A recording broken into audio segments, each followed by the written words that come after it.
కొంతకాలం కిందట బ్రహ్మదేవుని ముంగిట రెండు ఆత్మలు కోరుకున్నవి ఓ వరం.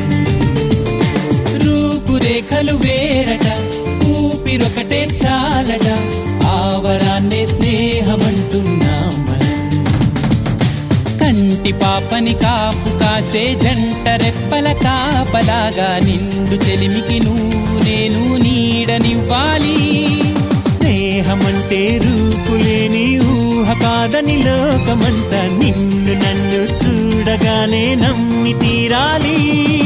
కొంతకాలం కిందట బ్రహ్మదేవుని ముంగిట రెండు ఆత్మలు కోరుకున్నవి ఓ వరం.